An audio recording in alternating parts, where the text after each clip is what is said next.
আল্লাহর হাবিব সাল্লাল্লাহু আলাইহি সাল্লামের কলিজা টুকরা চাচা হযরত আবু তালেব ইন্তেকাল করেন। ইন্না লিল্লাহি ওয়া ইন্না ইলাইহি রাজিউন। এই রজবের ঠান্ডা উঠছে মাত্র, হঠাৎ করে আল্লাহ নবীর কাছে সংবাদ হয়েছে আপনার চাচার অবস্থা খুব খারাপ, যদি দেখতে চান দৌড়াইয়া যান, ফাইতেও পারেন নাও ফাইতে পারেন। আল্লাহ নবী দৌড় দিছে, নিজের ঘর থেকে 200 গজ দূরে হবে চাচার ঘর, দৌড়ায় গেছে, যায় চাচার কাছে যায় বসে, চাচা চাচা চাচা চাচা কি হয়েছে আপনার? যায় দেখে শ্বাস টান শুরু হয়ে গেছে, চলে যাবে। আল্লাহর হাবিব কাঁদতে শুরু করলেন, চাচা জীবনে এত উপকার করছেন আপনি, আপনার জীবদ্দশায় কাফের আমাকে মারবে দূরের কথা, আঘাত করবে দূরের কথা, রাঙ্গা চোখে তাকানোর সাহস পর্যন্ত কোনোদিন পায় নাই। ওগো আমার চাচা যান, আপনি এত উপকার করছেন, আপনার তো আমি কোনো উপকার করতে পারি না। আপনি বিদায় মুহূর্তে এখন চলে যাবেন, আপনার মুখটা আমার কানের সাথে একটু লাগান, লাগায় একবার বলেন লা ইলাহা ইল্লাল্লাহ মুহাম্মাদুর রাসূলুল্লাহ। চাচা মুহাম্মাদুর রাসূলুল্লাহ বলতে যদি লজ্জা লাগে তাহলে এই অংশটা কোন লাগতো না, খালি প্রথম অংশটা কোন, লা ইলাহা ইল্লাল্লাহ কোন, জোরে কোন আল্লাহু আকবার।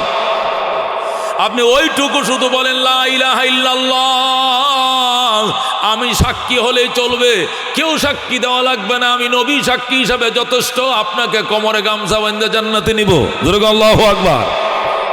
এই কথাটা বলার সাথে সাথে আবু তালেব কো বাতিজা, তাহলে আমার শরীরের মধ্যে একটু শক্তি হয়েছে, একটু তুললে বও, একটু আমার উড়ায় বসাও, আল্লাহু আকবার। তো শ্বাস টান শুরু হয়ে গেছে, মানে চলে যাবে। এই মুহূর্তে রাসূল যখন এই প্রস্তাব দিলেন যে আমি তোমাকে শুধু লা ইলাহা ইল্লাল্লাহ এইটুকু বললে হবে, পরে কি হবে? পরে জান্নাতের যাবতীয় ব্যবস্থা আয়োজন আমি নবী করব তোমার জন্য, যেরকম সুবহানাল্লাহ। কেউ শোনা লাগতো না, কেউ শোনা লাগতো না, খালি আমার কানে কানে আমি শুনে থাকলে হবে, আমি সাক্ষী যথেষ্ট, আমি হব তোমার রাত সাক্ষী, যেরকম আল্লাহু আকবার। আবু তালেব করতে হলে বাজান আমার একটু উডায় বোয়াও। আল্লাহ নবী চাচারে উডায় বসাইছে, বসায় চাচার বাতিজা কি যেন কয়, আচ্ছা চাচা আমি যে আপনাকে কালমাটা পড়তে বলছি, এটা কি আপনি বুঝে শুনে পড়তে রাজি হচ্ছেন নাকি না বুঝা?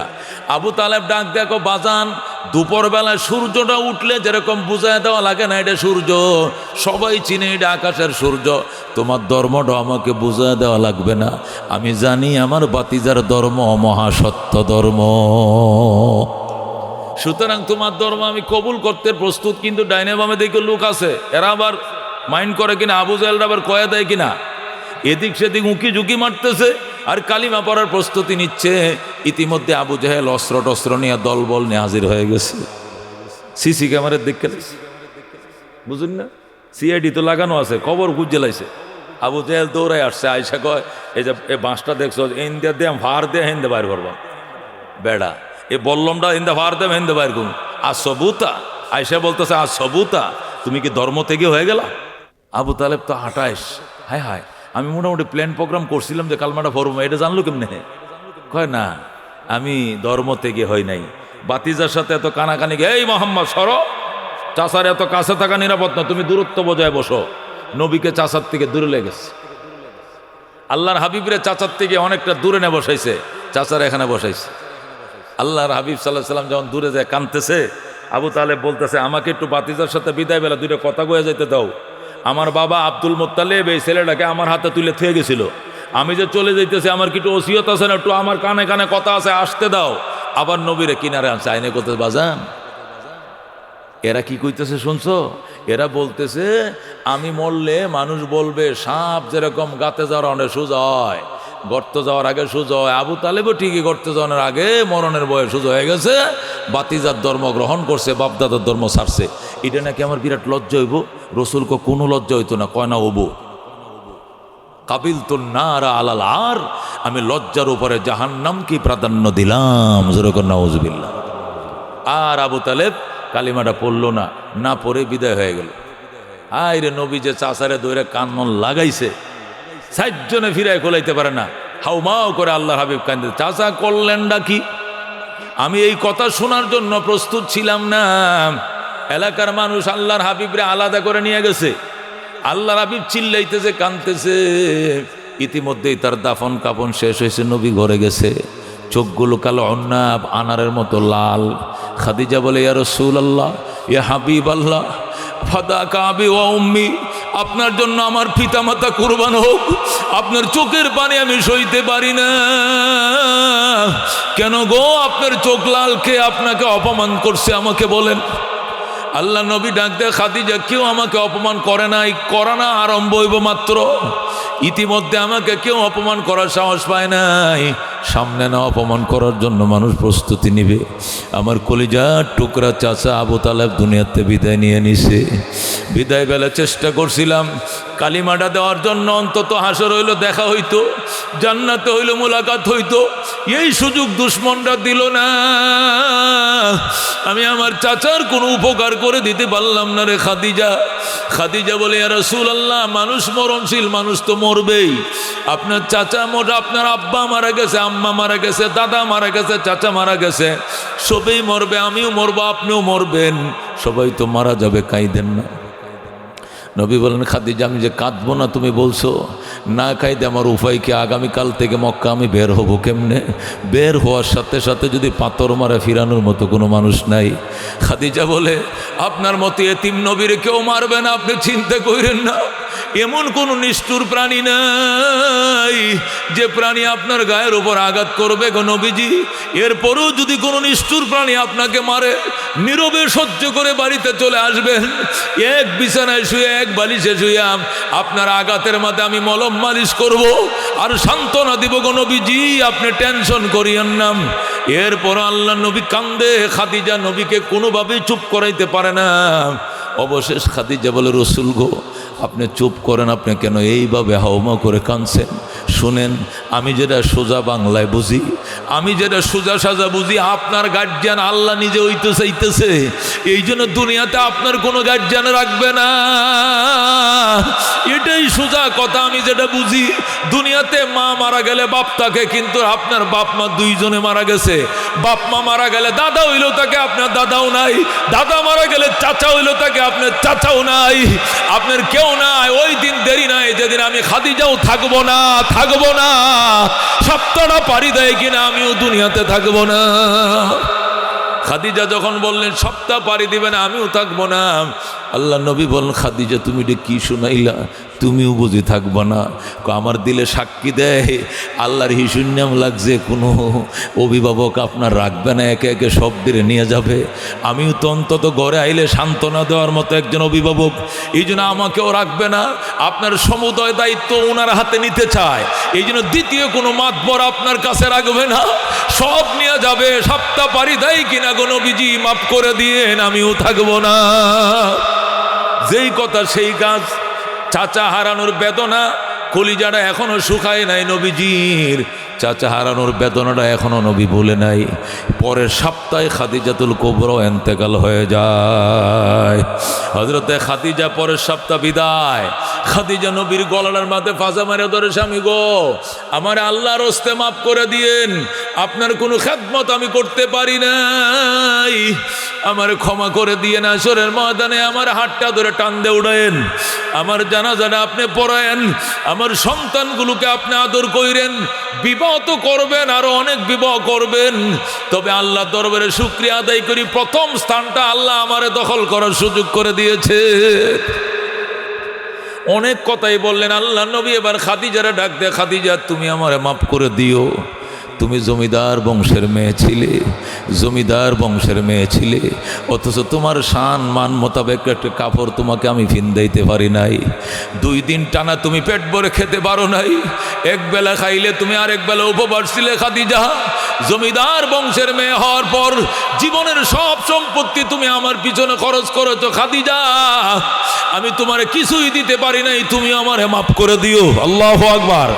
এক করুণ দৃশ্যের অবতরণ ঘটেছিল। আল্লাহর হাবিব খাদিজার থেকে বিদায় নিয়েছিলেন, খাদিজাকেও বিদায় দিয়েছিলেন। এরপরে নবীজির চাচাও নাই, বিবিও নাই, আল্লাহ নবীও একদম অসহায় হয়ে গেছে।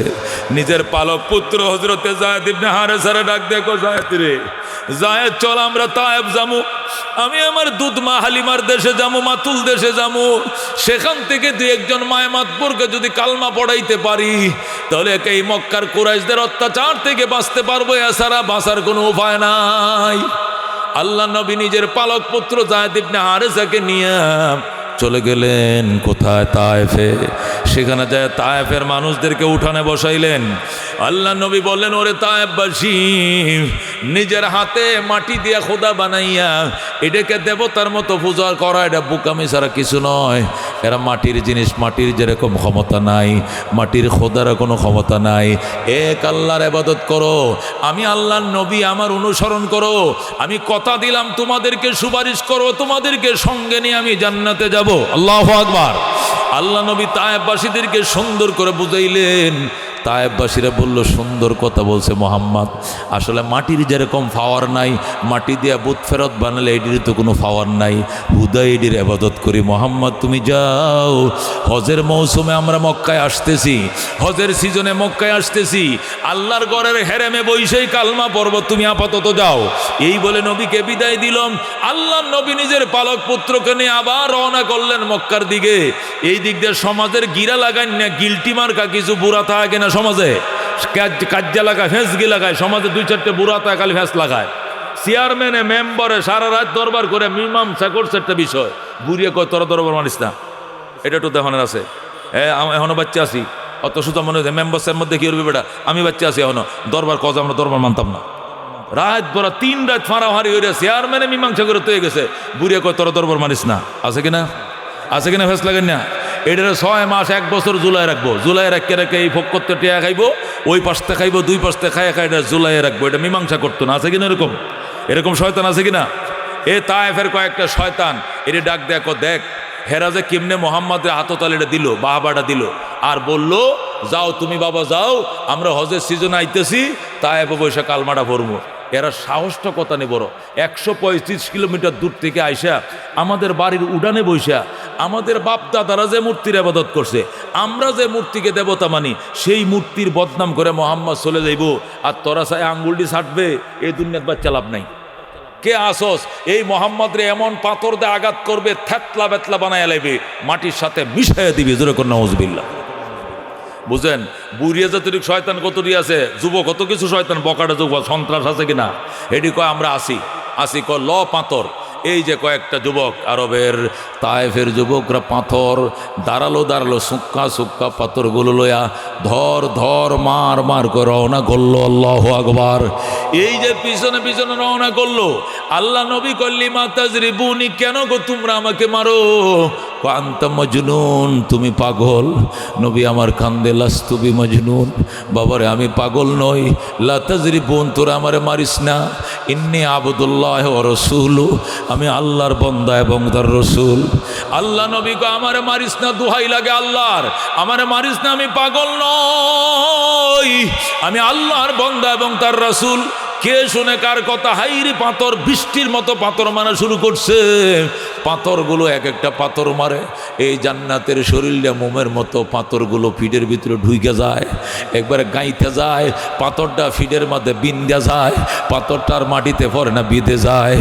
আল্লাহ নবী ডাক দেখো, আমার মাইরো না, আমি আল্লাহ রসুল, আমি পাগল নই। এরপরেও তারা বলে পাগল। পাথর আঘাত সইতে না পেরে নবী পড়ে যায়, আবার যায়েদ ইবনে হারেসা টান দিয়ে উঠায়, আবার দৌড় দেয়, আবার পড়ে যায়। নিজের গায়ের রক্তে, নিজের জুতা, যে কুল জুতাগুলো ছিল, জুতাগুলো একদম রক্তে ভরে গেছে। আল্লাহু আকবার। একবার কুলগুলো ভরে গেছে জুতায়, রক্তে, শরীরে রক্তে। আল্লাহ নবীরে দৌড়াইতেছে, পাথরের আঘাতে পড়ে যায়, আবার দৌড়ায়। এইভাবে এক বাগানে উঠছে, বাগানে যায় দেখে আঙ্গুর বাগানের রাখালরা বইসা রইছে, পাশেই খেজুর বাগান। ডাক দেখো, বাবা তোমরা আমাদেরকে একটু হেফাজত করো, আমার ছোট বাচ্চাটাকে বাঁচাও, আমার কোনো সন্তান নাই, আমার 2টা ছেলে হয়ে মারা গেছে, এই ছেলেটাকে আমি পালক পালছি, আমার ফুতের জন্য না, আমারে তোমরা ফিরাও। আল্লাহ। যায়েদ ইবনে হারেসাকে খেজুর বাসের তারা বাঁধছে, বান্ধে রে খেজুর বাসের মাঝে হাত পাগুলো বান্ধিয়াম। এরপর আল্লাহ নবীরে মারা শুরু করছে, আল্লাহ নবীর উপর করে শুয়ায়াম, এমনভাবে পাথর মারা শুরু করছে। নবীজি একবার চোখ দিয়ে তাকায়, আরেকবার জ্ঞান হারিয়ে ফেলে, আর চোখের পারি সেরে কান্দে, মাইরো না মাই রোনা কাফের, মাইরো না, আমি নবী পাগল না। আমি নবী, আমি নবী পাগল না। মাইরো না মাই রোনা কাফের, মাইরো না। আমি নবী, আমি নবী পাগল না। এইগুলো বলতেছে কে শুনে কার কথা? মারতে মারতে যখন নবী দাঁতি লেগে গেছে, জ্ঞান হারায় ফেলছে, এই তায়েফের যুবকরা মনে করছে মোহাম্মদ মারা গেছে। যখন দেখছে নবী আর লড়ে না, দাঁতে দাঁতে খিল লেগে গেছে, মনে করছে মারা গেছে, তখন রাইকে ফালায় চলে গেছে, নবীকে আহত করে চলে গেছে। একটু পরে আল্লাহর হাবিব জিহ্বাটা বাইর করে দিছে। বাগানের মালিক ছিল আদ্দাস, বাগানের মালিক ছিল আদ্দাস। আদ্দাস যেই মাত্র দেখে জিহ্বাটা বাইর করে দিছে, দৌড় দিয়ে আঙ্গুর বাগান থেকে এক জকা আঙ্গুর ছিঁড়ে আইনাম, আঙ্গুরটি ছিপ দিয়া রসটা নবীজির জিহ্বাটার মধ্যে দিছে। কয়েক ফোঁটা রস যখন পেটের ভিতরে যায়, আল্লাহ নবী কমপ্লিট চোখ খুলে তাকায়। আল্লাহু আকবার। আল্লাহ নবী যখন চোখ খুলে তাকাইছে, হযরত আদ্দাস নবীকে কুলের মধ্যে নিয়ে বাম হাতটার উপরে মাথাটা রাখছে। আল্লাহু আকবার। আর একটা সাথী ছিল, বলতেছে আরেকটা আঙ্গুরের জকা সিরিয়ান, গাছ পাকা আঙ্গুরগুলো সিঁড়ে আনতেছে আর রসগুলো নবীর মাথায় দিতেছে। আল্লাহ নবী এক ফুটা দুই ফুটা করে ডুব গিলতেছেন। ইতিমধ্যে 40,000 ফেরেশতার বহর নিয়ে জিবরাইল আলাইহিস সালাম হাজির হয়ে যায়। আল্লাহু আকবার। আল্লাহর হাবিব সাল্লাল্লাহু আলাইহি সাল্লাম রে জিবরাইল এনে উঠায় বসাইছে, আদ্দাসকে সরাইছে, তুমি সর। আদ্দাসকে সরাইছে, নবীকে বসাইছে। আল্লাহর হাবিব জিবরাইলকে দেখা মাত্র আগে অগ্নিশর্মা হয়ে যায়, মান এবং অভিমানে দিল্লে পড়ে যায়। নবী ডাক দেখো, জিবরাইল তুই এতক্ষণে আইছস, আমার এইভাবে মারছে তুই কইছিলি,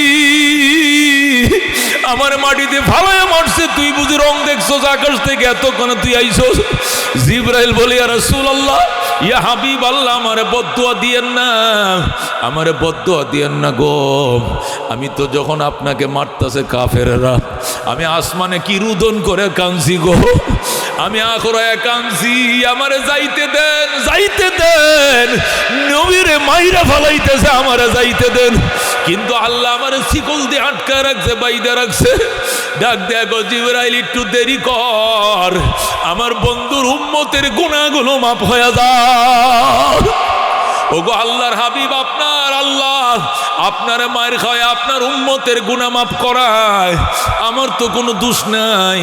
আমি তো আগে আসার জন্য রোদন করছি, কান্নাকাটি করছি, আমি গড়ায় গড়ায় কাঁদছি আকাশে। এতক্ষণে তোরে ফাটাইছে, হা কি দিয়ে ফাটাইছে? রসুল গো আমি একা আসি নাই, 40,000 ফেরেশতার সাথে লই আইছি।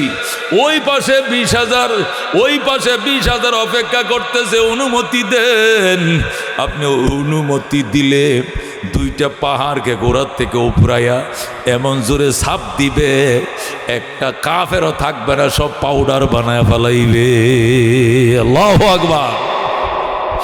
আল্লাহ নবী সাল্লাল্লাহু আলাইহি ওয়াসাল্লাম ডাক দেয়, আল্লাহুম্মা ইহদি কওমি ফাইন্নাহুম লা ইয়ালামুন। আল্লাহ গো, তুমি আমার কওম রে হেদায়েত করো, এরা আমার চিনে নাই গো, এরা জানে না, এরা আমি নবীকে চিনে নাই, আমি এদেরকে মাফ করে দিলাম। জিবরাইল, এদেরকে তুই মারিস না। আল্লাহ নবী পারমিশন দেয় নাই। জিবরাইল আলাইহিস সালাম আল্লাহর হাবিবকে কোলে করে নিয়ে মক্কা নগরে পৌঁছায় দিছে। আল্লাহু আকবার। নবী আমার হাঁটতে পারে না, চলতে পারে না, জিবরাইল কোলে করে মক্কা নগরে পৌঁছায় দিছে।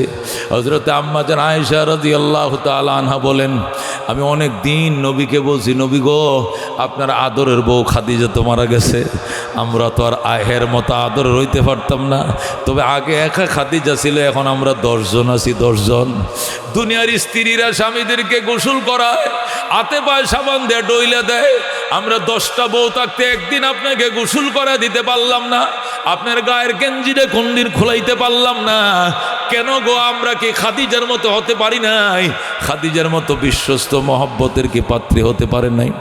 নবী বলেন এইটা কোনো কথা নয়, সবাই আমাকে মহব্বত করো, সবাই মর্যাদার মালিক, কাহারও প্রতি আমি কোনা নজরে তাকাই না। তবে ঘটনা হইলো আমার গায়ের গেঞ্জিটা খুললে তোমরা সহ্য করতে পারবা না।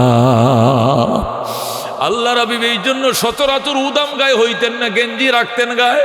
আরেকদিন সকল স্ত্রীরা মিলে জোর করে আল্লাহর হাবিবকে হাম্মামে ঢুকাইয়া হযরত আয়েশা যেই মাত্র গেঞ্জিরা টান দিছে গো, একটা চিল্লান দিয়ে অজ্ঞান হয়ে গেছে, চিল্লান দিয়ে অজ্ঞান হয়ে গেছে। নবী ডাক দিয়ে আয়েশা কি হয়েছে? আয়েশার জ্ঞান নাই, পানি ডালতে ডালতে জ্ঞান ফিরে এসছে। কেন গো তুমি কান লাগা অজ্ঞান হয়ে গেল? আয়েশা ডাক দেখো ইয়া রাসূলুল্লাহ, ইয়া হাবিব আল্লাহ, ছোটকালে আপনার আব্বা ছিলেন না, ছোটকালে আপনার আব্বা মারা গেছেন, আপনার চাচারাও কি ছিল না, আপনার আত্মীয় স্বজন কি ছিল না, আপনার গোটা বসন্ত হয়েছিল, বসন্তে পিঠের মধ্যে কোনো চর্ম নাই, কিন্তু আপনার কি চিকিৎসা করার মতো কোনো মানুষ ছিল না, পিঠের মধ্যে 1 ইঞ্চি জায়গা ফাঁকা নাই, শুধু গর্ত আর গর্ত, আপনার কি এমন জল বসন্ত হয়েছিল? নবী কান্দে আর কয় আয়েশা গো, মনের দুঃখ মনে করায় দিও না, আয়েশা কলিজার আগুন তুমি দাউ দাউ করে আর জ্বালাইও না। আয়েশা আমার জীবনে কোনো দিন আমার বসন্ত রোগ হয় নাই, আমার গুটি বসন্ত হয় নাই, আমার মাতুল দেশের মানুষ আমাকে এইভাবে মারছিল, আমার পিঠের মধ্যে 1 ইঞ্চি জায়গা ফাঁকা ছিল না। আল্লাহু আকবার। আমার ফালায়া পাথর দিয়ে আঘাত করছিল তায়েফের জমিনে, ওই পাথরের আঘাতে এখন আমার পিঠের মধ্যে দাগ দাগ, আমার পিঠের মধ্যে গর্ত গর্ত চিহ্ন। এটি বসন্তর দাগ নয় গো, এটি পাথরের দাগ, পাথরগুলো আমার পিঠের মধ্যে বিঁধে গিয়েছিল। যেরকম আল্লাহু আকবার। এ দুস্থ আল্লাহ রাবি সাল্লাল্লাহু আলাইহি সাল্লাম 3টা বেদনার কারণে মেরাজ পাইছেন। 1 নম্বর হলো প্রথম চাচা হারাইছেন, 2 নম্বরে বেগম হারাইছেন, 3 নম্বর তায়েফ কাবাসী কর্তৃক মাইর খাইছেন। জিবরাইল যখন মক্কা নগরে পৌঁছে দিছে, আল্লাহর হাবিব সাল্লাল্লাহু আলাইহি সাল্লাম মক্কা নগরে রক্তাক্ত জামা নিয়ে যখন গেলেন, মক্কার মানুষের মাথা রক্ত ভাই, রক্ত মাথায় উঠছে, উন্মুক্ত তরবারি ঘুরাইতে শুরু করছে। মুহাম্মাদের ধর্ম আলাদা হতে পারে, আমাদের ধর্ম আলাদা হতে পারে, কিন্তু মুহাম্মদ তো কুরাইশ বংশের সন্তান, এই বংশের গায়ে হাত দিছে, কার এত বড় সাহস? হাতটা রাখবো না, ওই পাউডা ভেঙে দিব, হাতটা কেটে দিব। মহিলারা পর্যন্ত উন্মুক্ত তরবারি ঘুরাইতে শুরু করছে। নবীজির চাচতো বোন হযরত উম্মে হানি, উনিও তখন মুসলমান হয় নাই, উনিও পর্যন্ত তরবারি ঘোরায়। আর কে কোথায় রে, জলদি বের হ, এই মুখটা আর দেখাবো না বাইতুল্লাহকে, আমার ভাইয়ের রক্তের প্রতিশোধ না নিয়াম। মুহাম্মাদের গায়ে কে হাত দিল? একবার বলো ভাই, কে তোমাকে মারছে? একবার বলো। এর হাতগুলো না কাইটে আমরা বাড়িতে ফিরবো না। কুরাইশের বংশে হাত তুলছে, এটা কার? এত বড় সাহস কার? এই বলে রুদন করতেছে কুরাইশেরাম, পাগল হয়ে গেছে, কুরাইশের রক্তের মাঝে আগুন ধরে গেছে। ও মুসলমান, এরপর নবী ডাক দিয়ে গো, আমার কুরাইশরা তোমরা থামো, আমাকে যারা মারছে, যেখানে মারছে সেখানে তাদেরকে ওই জায়গায় বসে তাদেরকে আমি মাফ করে দিয়েছি। আল্লাহু আকবার। তোমরা আমার রক্তের প্রতিশোধ নিলে আমি এতটুকু খুশি হব না, কালমা পড়গো তার চেয়ে বেশি খুশি হব। আল্লাহু আকবার। কালমা পড়ার চেয়ে বেশি খুশি হব। এইগুলো বলার পরেই তারা থেমে যায়। হযরতে উম্মে হানি নবীজির চাচতো বোন, আলী রাদিয়াল্লাহু তাআলা আনহুর আপন ছোট বোন উম্মে হানি, নবীর কাপড় দিছে, নবী কাপড়টি বদলাইছে, নিজের চাচতো বোন রক্তমাখা জামাগুলোকে ধুইছে। এখন পায়ের থেকে যে জুতাটি আলোক করব, জুতাটি আলোক করতে পারে না, এই যে রক্ত খুলগুলো ভরে গেছে, এমনভাবে রক্ত কামড় দিয়ে ধরছে রাবারের মতো, পাও থেকে জুতাগুলো খুলতে পারে না। যার গায়ে মশা মাছি বসা হারাম, এর গায়ের রক্তের জুতা বইরা গেছে। হযরত উম্মে হানি হাউমাউ করে কান্দে, আল্লাহ সইবে না, কি কাজটা তোরা করলে রে? আমার ভাই মাফ করলে আমরা মাফ করব না। আবার ঢেউ উঠে গেছে, আবার তরবারির হাঙ্গামা। আল্লাহ নবী বারবার এদেরকে থামায়, আবার উৎপাত করে ওঠে, আবার থামায়, আবার ঢেউ উঠে যায়। এটা কুরাইশের সহ্য করার মতো নয়। কুরাইশের গায়ে হাত দিল কেডাম। আল্লাহ নবী শেষ পর্যন্ত থামাইলেন, থামাইয়া শুয়ে রইলেন উম্মে হানির ঘরে। নবীজির ঘুম আসে না, সেখান থেকে চাদরটা নিয়ে বাইতুল্লাহর হাতিমে কাবার মধ্যে এসে শুইছে। হজে গেলে উমরায় গেলে হাতিমে কাবা দেখবেন বারান্দার মতো উত্তর পাশে মাকামে ইব্রাহিমের পাশে একটা বারান্দার মতো আছে, এটাকে হাতিমে কাবা বলে। হালি হজরত উম্মে আনির ঘর থেকে নবী হাতিমে কাবার মধ্যে এসে শুইছে, ওর দিকে তাকায় নবী কান্দে, বাইতুল্লাহ রে আমারে কাফেররা এভাবে মারলো, তোর মালিক কই ছিল জানতে চাই, আমারে না বানাইলে তো আল্লাহ তুরু বানাইতো না। বাইতুল্লাহর দিকে তাকায়া বিলবিল করে নবী কান্দে, কানতে কানতে নবীজি ঘুমায় যায়। ঘুমের মধ্যে একটাইতেছে, শিশু বাচ্চাদেরকে দেখবেন মারলে ঘুমায় ভরে, ঘুমের মধ্যে এক এক করে একটানি মারে, কতক্ষণ আল্লাহর হাবিব কানতেছে, একটাইতেছে। আল্লাহ রাব্বুল আলামিনের কুদরতির নজর পড়ে গেছে। আল্লাহ ডাক দাও, জিবরাইল সহ্য করার মতো নয়, জিবরাইল জলদি যাও, চতুর্থ আকাশ থেকে বোরাক লও, বোরাকের ড্রাইভার হবে তুই জিবরাইল, হেল্পার হবে মিকাইল, তুই হবে বোরাকের ড্রাইভার, মিকাইল হবে হেল্পার, আমার বন্ধু হবে ভিআইপি যাত্রী, এক টানে আমার বন্ধুকে আমার বাড়িতে পৌঁছায় দে। এই তিনটা কারণে মেরাজ। কয়টা কারণে? এক নম্বরে এক সপ্তাহ আগে চাচা মারা যায়, এক সপ্তাহ পরে নবীজির স্ত্রী খাদিজা মারা যায়, 3 নম্বরের পরের সপ্তাহে তায়েববাসীদের দুর্ব্যবহার, 3টা বেদনা কলিজা একসাথে চাপ দিছে। হাতিমে কাবায় শুয়ে রয়েছে, নবীকে আল্লাহ দাওয়াত করে তার বাড়িতে নিয়ে যায়। তাহলে 3 কারণে মেরাজ, 3টা কারণ গেল। এবার মেরাজ কেন, এই প্রশ্নের উত্তর এবার শুনেন। মেরাজ কিভাবে? এই যে এইভাবে মেরাজ, এটা গাদাম চেয়ে একটু বড়, গোড়ার চেয়ে একটু ছোট, সাদা বর্ণের একটা প্রাণী। এটা উড়াল দেয়, পাখার সাহায্যে চলে, ধাপ দিয়া চলে, এক নজর যতটুক যায় এক ধাপে তিনি এতটুক যেতে পারেন। আল্লাহু আকবার। এটাকে দাব্বাতুন আবিয়াজু, সাদা বর্ণের প্রাণী। কি বর্ণের? সাদা বর্ণের প্রাণী। গাদার চেয়ে একটু বড়, ঘোড়ার চেয়ে একটু নিচু, ধাপে ধাপে চলে, এক ধাপে চোখের জ্যোতি যতটুক দেয় এক ধাপে এতটুক যাইতে পারে। এই প্রাণী এর আগে জমিনে কোনো দিন পাও রাখে নাই, নবীকে নেওয়ার জন্যই প্রথম মক্কা নগরে আসছে। আল্লাহু আকবার। হাতিমে কাবার উল্টা দিকে, পিছনের দিক থেকে যারা মক্কা মদিনা যাবেন অথবা গিয়েছেন, হাতিমে কাবার সোজা উল্টা দিকে হাজার হাজার ফিলার আছে, একটা ফিলারের মধ্যে শিকল পেঁচানো আছে। শিকল মানি একবার অরিজিনাল শিকল না, শিকলের মতো এরকম শিকলটা যেরকম ফ্যাসান্যা মোরান্যা, এরকম ফাতর দিয়ে ফ্যাসান্যা মোরান্যা ফাঁকাইয়া শিকল বানাইয়া ওই চিহ্নটা রাইখা দিছে যে এই ফিলারটার মধ্যেই বোরাক বানছিল জিবরাইল। যেরকম সুবহানাল্লাহ। আমার সাথে যারা হজে বা উমরায় যারা যায়, আমি তো এগুলোর ব্যবসা করি না, তারপরেও যাওয়ার সময় 2-4 জন তো যায়, এদেরকে আমি সব ঘুরায় দেখাই। যেরকম আল্লাহু আকবার। সেখানে বোরাক বানছে, বাইদিয়া জান্নাত থেকে গামলা নিয়ে আইছে, আকাশের 4র্থ তলার থেকে স্বর্ণের গামলা আনছে, গামলার মধ্যে জমজম পানি পড়ছে, পানির গামলাটা নবীর কিনারে রাখছে, বোরাকটাকে ফিলারের মধ্যে বাঁধছে। বাইদে জিব্রাইল আর মিকাইল আত্মায়ত সুরতে নবীর পাশে এসে বসছে। এখন ডাক দিবে কে? জিব্রাইল কয় মিকাইলে তুই ডাক দে। মিকাইল কয় আমি জীবনে নবীর ডাক্যে অভ্যাস আসেনি, আপনি তো ডাক্যে অভ্যাস আছে, আপনি হাজার হাজার আল্লাহু আকবার ওহী নিয়ে ওনার কাছে আইছেন, সমস্ত নবীদের কাছে যাওয়ার অভ্যাস আপনার আছে, আপনি আল্লাহর পক্ষ থেকে নবীদের কাছে রাষ্ট্রদূত, এই জন্য আপনি পারবেন, আপনি ডাকেন। জিব্রাইল কয় মিকাইল রে, নবীজির অন্য দিনের চেহারা আর আজকের চেহারা এক নয়, অন্য দিন ডাকার সাহস থাকলেও আজকে আমি ডাকতে পারবো না, তুই ডাক। জিব্রাইল কয় মিকাইল রে। মিকাইল বলে জিব্রাইল রে, কে নবীরে জাগাইবে?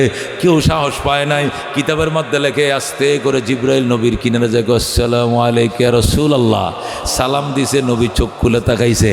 কেউ বলছে সালাম দেওয়ার সাহসও পায় নাই, বরং জিব্রাইল তার গাল মোবারক নিয়া নবীজির পায়ের তালার মধ্যে লাগাই দিছে, অথবা মিকাইল জিব্বাটা দিয়া নবীর পায়ের তলায় চাটা দিছে। আল্লাহু আকবার। যখন পায়ের মধ্যে ঠান্ডা লেগে গেছে, নবীজির ঘুম ভেঙে গেছে। জিব্রাইল রে, সমস্ত ফেরেশতাদের সরদার হইয়া তুই যে আমার পায়ের মধ্যে গাল লাগাইলি, কারণটা কি? রসুল গো, আমি সমস্ত ফেরেশতাদের সরদার হতে পারি, কিন্তু আপনার কদম মোবারকের সামনে আমার কোনো দাম নাই। আল্লাহু আকবার। আপনাকে ডাক দেওয়ার মতো দুঃসাহস আমার নাই। এই জন্য নবী বলে, কি জন্য তুমি আসছো? জিব্রাইল কো আল্লাহ বুরাক দিয়ে ফাটাইছেন, আপনাকে আল্লাহর বাড়িতে নিয়ে যাইতে হবে। আল্লাহু আকবার। আপনাকে আল্লাহ তার বাড়িতে দাওয়াত করেছেন, আপনি বুরাকে চড়ে বসেন, আল্লাহর হাবিব বুরাকে উঠবেন। এর আগেই নবীর কলিজা মোবারক অপারেশন করা হলো, নিজের কলিজা গোদ্দা ফুসফুসগুলো পানি দিয়ে ধুইলেন, ধুয়ে ভিতরে ঢুকায় আবার সেলাই করলেন, সেলাই সাথে সাথে শুকায় যায়। এরপরে নবীজি গোসল করেন, বুরাকে চড়ে বসেন, সামনে বইছে জিবরাইল, পিছনে বসছে মিকাইল, মাঝখানে নবী ভিআইপি যাত্রী, এক টানে বাইতুল মুকাদ্দাস চলে যায়। আল্লাহু আকবার। এক টানে বাইতুল মুকাদ্দাস যাইয়া জিবরাইল আলাইহিস সালাম বুরাকটাকে বাইতুল মুকাদ্দাসের সামনে, জেরুজালেমের মসজিদে আকসার সামনে ফিলার আছে, ফিলারের মধ্যে ছিদ্র আছে, ছিদ্রটা বন্ধ হয়ে গেছিল। জিবরাইল আঙ্গুল ঢুকাইছে, ঢুকায় ওয়াশ করছে, করে এর ভিতরে রশিটা ঢুকাইয়া এরপরে বুরাকটাকে বাঁধছে, বাইদে নবীরে আসেন। জিবরাইল সামনে দিয়ে বাঁশি ফোঁ দেয়, নবী পিছন দিয়া যায়, এর পিছন দিয়ে মিকাইল। যাইতে যাইতে নবী আগের কাতারে চলে গেলেন। আল্লাহ নবী বলেন, মসজিদে বাইতুল মুকাদ্দাসে ঢুইকা দেখি আদম থেকে ঈসা নবী পর্যন্ত রহমতের 100 লক্ষ নবী রাসূল সব কাতার বন্দি বসে রইছে। সমস্ত নবীরা কাতার বন্দি হয়ে বসা, শুধু সামনের ইমামের জায়নামাজটা ছাড়া আর কোনো জায়গা ফাঁকা নাই। আমি অবাক হয়ে গেলাম, আমি কোথায়? জিবরাইল, আমি কোথায় বসবো? আমার তো বসার জায়গা নাই। জিবরাইল বলে, আপনি কোথায় বসবেন? আপনার জন্য তো সামনে জায়নামাজ খালি আছে, আপনি সামনে যান। নবী বলেন, ফা আম্মানি জিবরিল, জিবরাইল আমার ইমাম বানাইলেন। ফা সাল্লাইতু বিহিম রাকাতাইন, আমি সমস্ত নবীদেরকে মুক্তাদি বানাইয়া 2 রাকাত নামাজের ইমামতি করলাম। সুবহানাল্লাহ।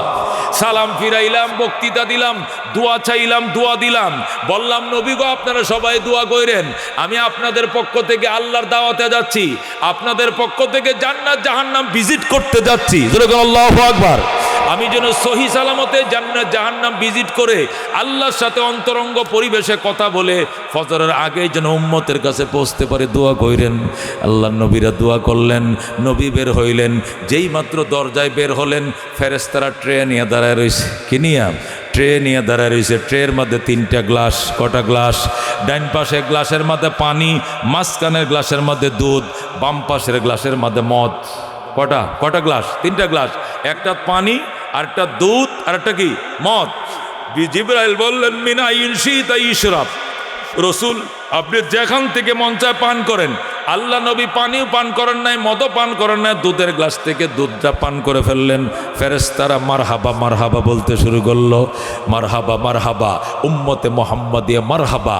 নবী কো তোরা এত খুশি কেন? মারহাবা দাস কেন? আসবতাল ফিতরতা, নবী গো আপনি যথাযথ সিদ্ধান্ত নিয়েছেন। ফাইন শরীবতাল মা, আপনি যদি পানি পান করতেন, গারিকাত উম্মাতুকা, আপনার সমস্ত উম্মত পানিতে প্লাবিত হয়ে মারা যাইত। ওয়াইন শরীবতাল খামা, আপনি যদি মদ পান করতেন, গাওয়াত উম্মাতুকা, আপনার সমস্ত উম্মত সব মদ খায়া গুমরা হয়ে যাইত, পথহারা হয়ে যাইত। আল্লাহু আকবার। আপনি পানিও পান করেন নাই, মদও পান করেন নাই, আপনি দুধ পান করছেন। দুধ মানে শরীয়ত, দুধ মানে ইসলাম, দুধ মানে জান্নাত। আপনার অধিকাংশ উম্মতে জান্নাতে যাবে। আল্লাহ রাব্বি সাল্লাল্লাহু আলাইহি সাল্লাম এখানের চা চক্রের অনুষ্ঠান শেষ করলেন। এরপরে বুরাকে উঠলেন, বুরাক টান দিয়া প্রথম আকাশের গেইটে লাগাইছে। প্রথম আকাশের গেইটে যাওয়ার পর কলিং বেল টিপ দিয়েছে জিবরাইল। জিবরাইল তো লগে আছে। জিবরাইল কলিং বেল টিপ দিছে। ওই পাশ থেকে বলে, মানান্তা আপনি কে? জিবরিল, আমি জিবরাইল। ওমাম মা কা, লগে লোক আছে নাকি? আছে। কে? মোহাম্মদ। মোহাম্মদ। আবার প্রশ্ন করো, হাল উরসিলা ইলাই, উনাকে কি ডেকে আনার জন্য আপনাকে পাঠানো হয়েছিল নাকি আপনি এমনি নিয়ে আইছেন? কয় না, আল্লাহ আমারে আনার জন্য, তার বাড়িতে নিয়ে যাওয়ার জন্য আমারে ফাটাইছে। যেরকম আল্লাহু আকবার। প্রশ্ন করছে, মানান্তা আপনি কে? জিবরাইল, বুখারী শরীফের হাদিস। ওমাম মা কা, আপনার সাথে কে? কয় মোহাম্মদ। আবার প্রশ্ন, হাল উরসিলা ইলাই, উনাকে কি রিসালত দেওয়া হয়েছে? কোন মোহাম্মদ?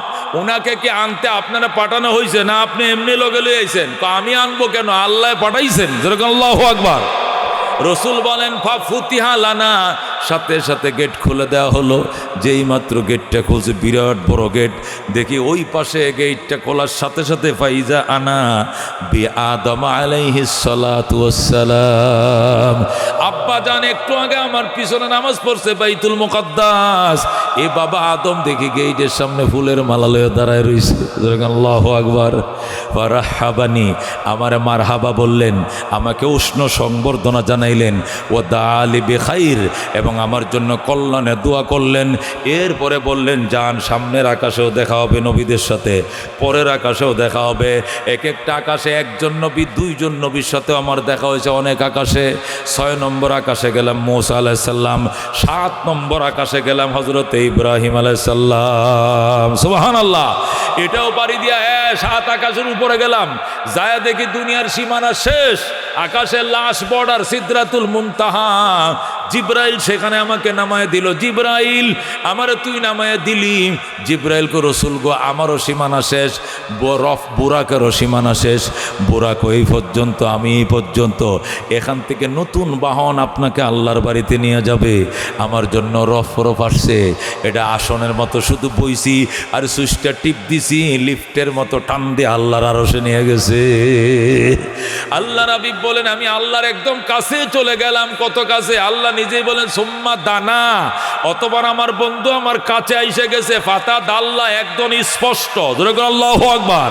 কাছে যাইছে, কোনো মাঝখানে কোনো পর্দা নাই। আল্লাহ এবং নবীর মাঝে কোনো পর্দা নাই, একটা ডাইরেক্ট আমার সামনাসামনি। ফাকানা কাবা কাউসাইনি, ফাকানা মিসলা কাউসাইনি। কাবা মানে মিসলা, ফাকানা কাবা কাউসাইনি, ফাকানা মিসলা কাউসাইনি। তীরের ধনকের রশিটা ধরে টান দিলে, রশিটা জুড়ে টান দিলে ধনকের এই মাথার ওই মাথা যেরকম বাঁকা হইতে হইতে কাছে আইসে যায়, আমার বন্ধু আমার একদম কাছে আইসে যায়। আল্লাহু আকবার। মাশুক খুদা হ্যায় আশিক মোহাম্মদ, জমালে খুদা হ্যায় কমালে মোহাম্মদ, हमारा मोहम्मद खुदा का प्यारा, जमाले खुदा है कमाले मोहम्मद। जुर्गन मरहबा।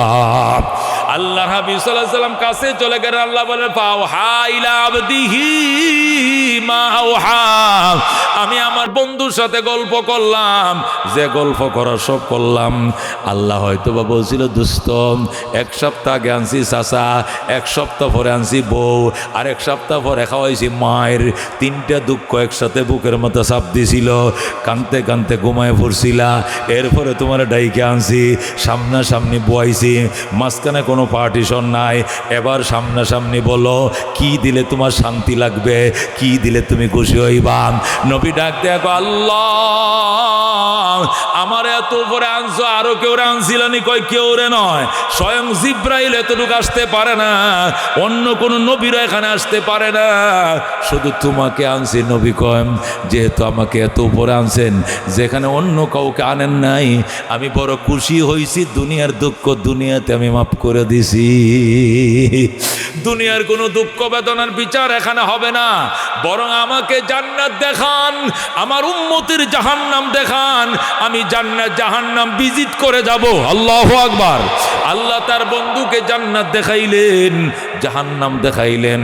জাহান্নাম ঘুরে দেখলেন, কতগুলো চিহ্ন দেখলেন, হাদিসে আসছে। হঠাৎ করে নবী দেখলেন একটা লোক, এত বড় ফ্যাট, মটকার মতো, ডোলার মতো। ফ্যাটটার বাহির থেকে সব দেখা যাইতেছে, ভিতরে শুধু সাপ কষা বান্ধা রয়েছে। কলিজারার মাঝে সাপটা কামড় মারে, আর আল্লাহ গো কই চিল্লান মারে। নবী আমার কান্দে, ফেরেশতারে আমার এই উম্মতটার অপরাধটা কি? কেন রে তার বুকের মধ্যে সাপে কামড়াইতেছে? আল্লাহ কয়ে চিল্লাইতেছে আমারে কম।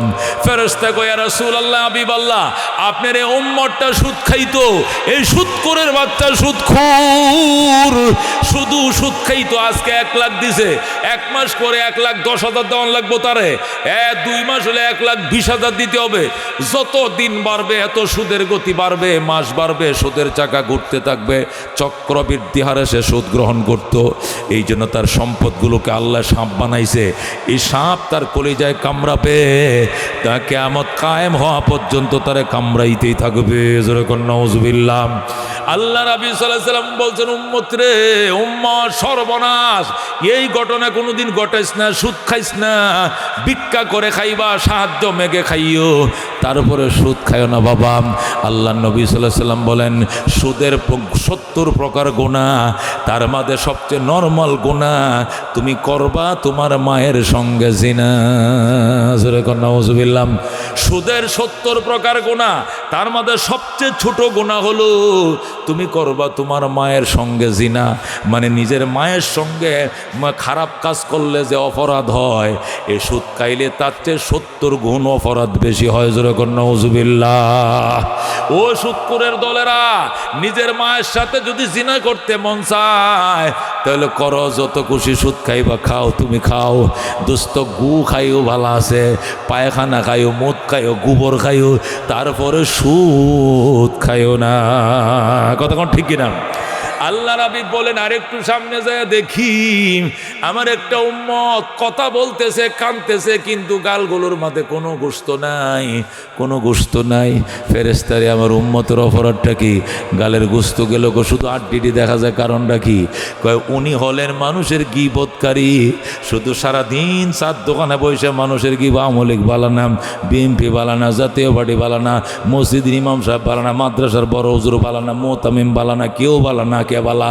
আমি একলা বালা, ই শুধু একলা বালা। এই বালাডার গালের গুস্ত খোদায় রাখছে না। নিজেরে যে ভালো বলে সে বড় নয়, লোকে যারে বড় বলে বড় সে হয়। কথা কোন ঠিক কিনা? আল্লাহ নবী জান্নাতে গেলেন, যায় দেখলেন কি সুন্দর বিল্ডিং বানাইছে আল্লাহ। ভিতর থেকে বাহির দেখা যায়, বাহির থেকে বাহির ভিতর দেখা যায়। নবী বলছে, ফেরেশতারা রে, এই সুন্দর জান্নাতটা আল্লাহ আমার কোন উম্মতের জন্য বানাইছে? ফেরেশতারা ডাক দেখো, রসুল গম, এই উম্মতটা আইতেছে দেখামো। একটু পরেই হযরতে বেলাল রাদিয়াল্লাহু তাআলা আনহু চামড়া স্যান্ডেল পরে চট্টর চট্টর করে আওয়াজ দিয়ে হাইটা যায়, নবীরে সালাম দেয়, আসসালাতু ওয়াসসালামু আলাইকা ইয়া হাবিবাল্লাহ, বলে আল্লাহু আকবার। নবী ডাক দেখো, ফেরেশতারা রে, আমারে সালাম দেয় লোকটা কেডা? এই যে সালাম দিয়ে গেল গা, চামড়া জুতারি পাও দে, খরম রে পাও দে, কটকট শব্দ করে, উনি কে? ফেরেশতা, হুজুর আপনি কি ছিলেন নাম? উনি আপনার মসজিদের মুয়াজ্জিন হযরতে বেলাল। যেরকম আল্লাহু আকবার। দোস্ত, আল্লাহ নবী মেরাজ থেকে আইসা গো, বেলাল সার্থক হইছে, জীবনে কষ্ট করছো, তোমারে রিমান্ড দিছে, তোমারে জেল খাটাইছে, জিব্বার মাতে ফেরাক লাগাইছে, হ্যাঁ, তুমি এমন কোনো নিষ্ঠুর অত্যাচার নাই যা তোমার উপরে করে নাই, কিন্তু আল্লাহ এর বিনিময়ে যে জান্নাতটা দিছে আমি নিজে দেখে আইছি। তোমার খারাপ লাগবো দেখে, না হলে ভিতরে ঢুকলাম হয়, কিন্তু তুমি কইতেও তো আর আমি ঢুকছি না, না আপনি আমার আগে ঢুকলেন কিনলে গিয়া, এর লেখা খালি দরজা ধাক্কাতে ঢুকছি না, নাহলে ভিতরে গেলাম হয়। যেরকম আল্লাহু আকবার।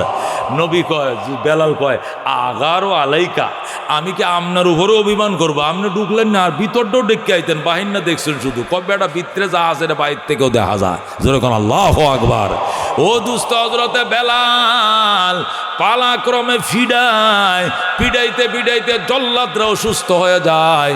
এরপরেও বেলাল ডাক দেখো, আরো মারো, যত ফিডাও গো ততই ভালো লাগে। কি মধু খাওয়াইলি মোরে, কি আগুন জ্বলছে অন্তরে। আল্লাহু আকবার। কি মধু খাওয়াইলি মুরে, কি আগুন জ্বলছে অন্তরে, আমার পাগল মনটা রয় না গরে, পাগল মনটা রয় না গরে, কেমনে কই সেই কাহিনী, আয় রে সকল খুদার পাগল কলব কর নোরা। কথা কোন ঠিক কিনা? বেলাল কান্ত, যে দেখেছে তার চেহারা সে হয়েছে গৃহহারা, আমার প্রেমের হাওয়ার জ্বালায় জ্বালায়, প্রেমের হাওয়ার জ্বালায় জ্বালায়, জীবন মরণ হয় পানি, আয় রে সকল খুদার পাগল কলব কর নূরানি আয়রে সকল মৌলার পাগল কলব কর নূরানি জুরগুন মারহাবা। হযরতে বেলাল যখন মুসলমান হয়ে যায়, বেলালের আব্বা আম্মা ভাই বোন সব আইছে আফ্রিকার থেকে, ইথিওপিয়া থেকে, আবিসিনিয়া থেকে আইছে। মোহাম্মদ আমাদের বেলাল আমরা লয়ে যাই আমগো বেলাল রে কলমা ফরাইছেন কিল্লে গিয়া? নবীকে আমি ফরাই না, তোমার বেলাল নিজে নিজেই ফরছে। আল্লাহু আকবার। আমরা বেলাল রে দিয়া দেন, বেলাল লয়ে যাই, আমরা আফ্রিকা লয়ে যাবো। নবী ডাক দেখো, বেলাল চলে যাও, তোমাকে তো আমি জোর করে রাখি নাই। ইমানের উপরে তাকিস রে বেলাল, জান্নাতের গেইটে দেখা হবে। যা বাবা যা, মা বাবার সাথে যা। বেলাল ডাক দেখো, ইয়া রাসূলুল্লাহ খোদার কসম, মা বাবা দেইকা সারা জীবন না দেখে থাকতে পারবো, নবীকে না দেখে আমি একটা মুহূর্ত বাঁচব না, আপনাকে না দেখে আমি বাঁচব না। আমি যাবো না। মা তুমি চলে যাও, বাবা তুমি চলে যাও, আমার ছোট ভাই ছোট বোন তোরা চলে যা। কালমা পড়িস রে, জান্নাতে দেখা হবে। কালিমা না পড়লে আর কোনোদিন দেখা হবে না। আল্লাহু আকবার। এ দোস্ত বলতেছিলাম, আল্লাহর হাবিব জান্নাত জাহান্নাম দেইখাম, এবার আল্লাহর ডাক দেখো, আল্লাহ এবার চলে যাব। মেরাজ কিভাবে, এটাও শুনলেন। এখন মেরাজ থেকে কি পেলাম, এবার কি পেলাম এর পালা। 3 নম্বর প্রশ্নের উত্তর। আল্লাহ নবী বললেন আমি চলে যাব, অনেক দিন হয়েছে। আল্লাহকে অনেক দিন হয়েছে কি? ওই যে রাতে 11টা 20 মিনিট, অনত 11টা 20-এই। ওই গরির কাঁটা তো জায়গাতেই, সানটা যে এই জায়গাতে আছে, সান তো এই জায়গাতেই। সানরেও লড়তে নিষেধ করছে, সূর্যরে লড়তে নিষেধ করছে, গরির কাঁটা করতে নিষেধ করছে, সব নিষেধ। পশম বড় হইতে পারবা না, নখ বড় হইতে পারবা না, চোখ বড় হইতে পারবা না, মানে কোনো ক্লান্তি নাই, কোনো ঘুমের বাও হবে না। নবী যাতে কোনোভাবেই বুঝতে না পারে, সব বন্ধ করে দিছে। যেরকম আল্লাহু আকবার। এরপরও নবী বুঝে লাইছে, আল্লাহ গো, ভিতরে ভিতরে সময় মনে হয় বেশি হয়ে গেছে, আমার উম্মত কান্তাছে, আমি যামুগা। আল্লাহু আকবার। না বন্ধু, আর কয়দিন বেড়ান? না আর বেড়ায়, আর 1 মিনিটও থাকতাম না। দড়ি খারা সিরিয়া নবী চলে যাইব। আল্লাহ কো ঠিক আছে, না থাকলে আর কি কর্ম, জোর করে তো রাখা যাইত না। জান জান মানি খালি হাতে মোড়েও না, আমার উম্মতরে মেরাজ দিতে হইব, আমার যেটা দিয়েছেন উম্মতরে এইটাই দিতে হবে। আল্লাহ ডাক দেখো, জান মেরাজ দিলাম, আপনাকে আসমানে উঠাইয়া মেরাজ করাইছি, আপনার উম্মতরে 50 ওয়াক্ত নামাজ দিলাম, নামাজে দাঁড়াইবে, নামাজটাই মেরাজ ঘোষণা করা হলো। আল্লাহু আকবার। নবীকে কত ওয়াক্ত দিছেন? 50, মাত্র 50 ওয়াক্ত, আর বেশি দিতেন না। কয় না 50-এই, এটাই সবর আলহামদুলিল্লাহ। যান নবী কয় সবর আলহামদুলিল্লাহ, শুকর আলহামদুলিল্লাহ। 50 ওয়াক্ত নিয়ে নবী রওনা করছে। ইব্রাহিম আলাইহিস সালাম পর্যন্ত গেছে 7 তলায়, 7 নম্বর আকাশে। ইব্রাহিম কত আনছো নামাজ? 50। কয় মোটামুটি চলে, ঠিক মতো আদায় করতে কই উম্মতরা, যাও সালাম কই উম্মতরা, জিকির আজকার বেশি করে করতে কইও, কারণ জান্নাতের কোনো গাছপালা নাই, যত তসবিহ বেশি পড়বে এতই গাছ বেশি হবে। সুবহানাল্লাহ। এই সবকটা ইব্রাহিম মাঝখানতে দিয়া দিছে। দিয়ার পরে যাও। এরপরে গেছে 6 নম্বর আকাশে। মূসা নবী গো হাবিবুল্লাহ, কলিমুল্লাহর বাড়ির সামনে দিয়ে গেলেন, একটু কথা জিগাইতাম, উত্তর দিবেন নাকি? কি উম্মতের জন্য কি আনছেন গো? 50 ওয়াক্ত নামাজ আনছি মাত্র। কিতা মাত্র? মাত্র কইতেছুন? আমার উম্মতের উপরে 2 ওয়াক্ত নামাজ আছেন, 2 রাকাত করে, 2 ওয়াক্ত, দিনে 2 রাকাত, রাত 2 রাকাত। এডি একটা উম্মত ঠিক মতো পালন করতে আসছেন। আর আপনার উম্মত 50 ওয়াক্ত, খালি কি নমাজি ভরো সারাদিন দোয়ানদারি করতো না? এই ক্ষেত্রে 7 দিব গেলা, 20 দিব গেলা, নাইলেখাত বাঁচবো কাটা, নাইলেখাত বাঁচবো কাটা, জ্বালা ফালবো কে, র লাগাইবো কে, দোকানদারি করবো, বিদেশ যাবে, আওয়ামী লীগ বিএনপির মিছিল করবো কাটা, কিচ্ছু লাগতো না। আল্লাহ রাবি সাল্লাহ সাল্লামকে আমারও তো আল্লাহ 50 দিছে, আমি তো কিচ্ছু কই নাই। আপনার কিছু কম লাগতো না, আমার কথা কোন যা, আমার শরম লাগে, আমি কই থাকতাম না।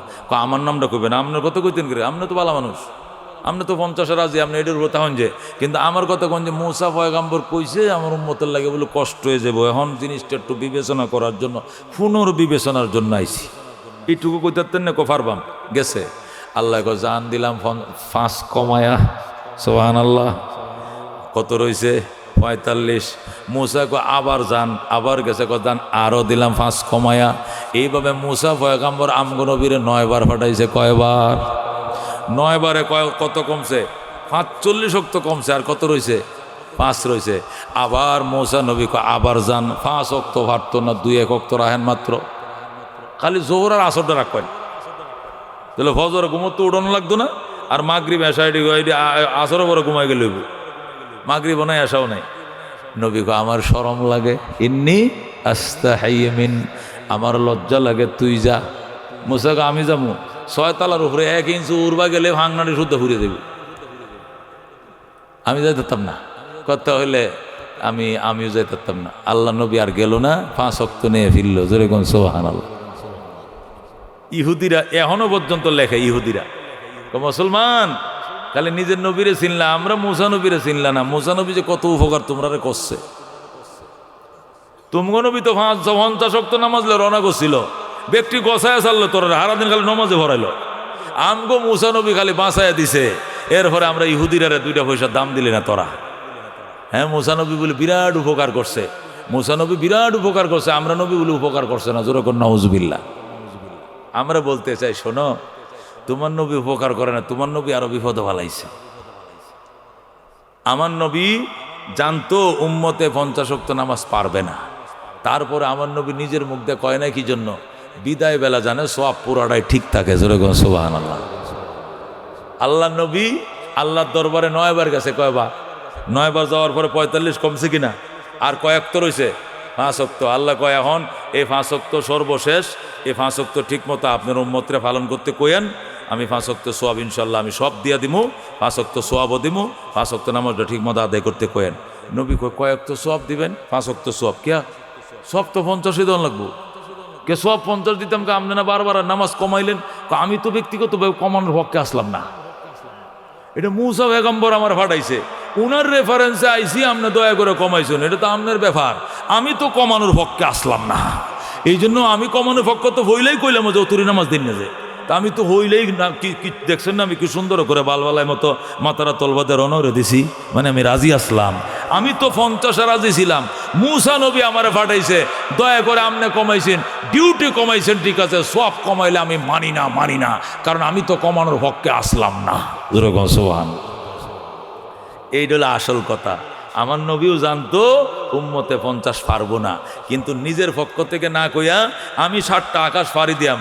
কত নবীর সাথে আসার টাইমে দেখা হয়েছে, যাওয়ার টাইমে তো দেখা হইবই, হইলে তো এরা আমার জিজ্ঞাসা করবো কত নামাজ টামাজ কি আনছুন টানছুন, তখন জিজ্ঞাসা করলে আমি কমু, কইলে হেরাই আমার ফাটাইবো, আমি হেরার নামটাই না ব্যবহার করবো, নিজের নামটা কমু না, তাহলে আমার হানি হইতো না, আমার উম্মতেরও হানি হইতো না, জোরে কোন সুবহানাল্লাহ।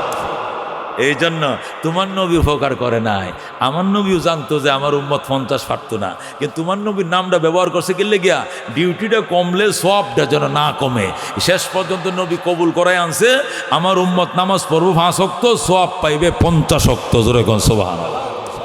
এই জন্য আমার নবী কিছু কয় নাই, আমার নবীর মায়া নাই যে এরকম নাই, মার থেকে কোনোদিন মাসির দরদ বেশি না, কথা কোন ঠিক কিনা? এটা হলো 1 নম্বর জবাব। 2 নম্বর জবাব হলো জুমালওয়ালায় জবাবটা দিয়েছে, জালালাইনের হাসিয়া জুমাল, আগেরটা দিয়েছে সাবিওয়ালা, এখন জুমালওয়ালা বলতেছে, কয় শোনেন, আসল কথা কি, আপনাদের নবী আমরা উপকার করছেন, আমরা আর বিপদে বলছে। কি বিপদে? আমার নবী চাইছিন 50 ওয়াক্ত নামাজ আমি জমিন পদ্ম যাইতে আনলে উম্মতরে যদি 50 ওয়াক্ত নামাজ গছাইতে পারি, রাজি করাইতে পারি, উম্মত যদি কয় ঠিক আছে আলহামদুলিল্লাহ, আপনি যেহেতু 50 আনতেন আমরা 50-এ রাজি আছি, যখন আপনি 50-এ রাজি হয়ে গেল আমার উম্মত, তখন ফ্যাটের জিম্মাটা আমি আল্লাহর হাতে দিলাইলাম, জোরে কোন সুবহানাল্লাহ। তখন কইলাম, আল্লাহ আমার উম্মত তো সারাদিন নমাজই পড়ে, তা আলগিরস্তির তো সময় নাই, ব্যবসা বাণিজ্য কিচ্ছু করার সময় নাই, দান গিরস্তি কোন সময় করবো, লাউ লাগাইবো কোন সময়, সিম গাছ কোন সময় পানি দিব, খালি নমাজে ফরন লাগে। এই জন্য আমার উম্মত খালি সালামটা ফিরাইয়া দেখবো, খিদা লাগছে, বাট্টি বাড়া 10 ঘন্টা করে যায় না আমারটা, কোনাটার মধ্যে গরম বাট্টি, আসমান থেকে ফেরেশতারা যাতে বাইরে থুয়া যায়, জোরে কোন সুবহানাল্লাহ। আমি তো চাইছিলাম এইটা, এই মূসা এটা হাতিটা করছে, মূসা আমার উম্মতরে কামগিরস্তিত লাগাইছে, এই যে মেশিনে আল শুরু হয়েছে, এই হ্যাঁ মধ্যে সারাটা দিন ঘুরাইবো, কথা কোন ঠিক কিনা? আমি চাইছিলাম নমাজ একটু বেশি হইলে হয়ে যাক, 50 ওয়াক্ত কাম তো একটা, খালি নমাজ পড়ো, যেই নামাজ পড়তে খিদা লাগে যায়, সালামু আলাইকুম রহমতুল্লাহ, সালামু আলাইকুম রহমতুল্লাহ, কোন তরকারিটা বালা, শিং মাছের ঝোল আর মনে করেন এই ছোটো ছোটো কবুতর দিয়ে বোনা করা আকাশের রান্দা, কোনো ডায়াবেটিস নাই, কোনো ফরমালিন নাই, কোনো কিছু নাই। এটিকে আমাদের দেশে ফাঙ্গাস মাছের তরকারি, এটা আকাশের রান্না করা স্পেশাল খাবার। শুধু দস্তরখানটা বিছাল থাকতো, সালামটা ফিরে দেখতো ফেরেস্তা দস্তর বিছে খালে খায় আর টিস্যুতে 8টা মুচ্চা কত আল্লাহ আকবার, তালবাড়ি হেরায় আকাশে না দইতো যেরকম সুবহানাল্লাহ। হে মিয়া, দস্তরটা বিছাইতো ফেরেস্তারা, বাইরেও দিত ফেরেস্তারা, তাল দিয়ে দইতো ফেরেস্তারা। আমার উম্মত কালে 8টি দই আবার কত আল্লাহ আকবার। এটা হাতি তো মুসাই করছে। আমার নবী চাইছিল 50 দেওয়া হইলেও ফেডের জিম্মাটা আল্লাহর দিয়ালতো, কতক্ষণ ঠিক কিনা।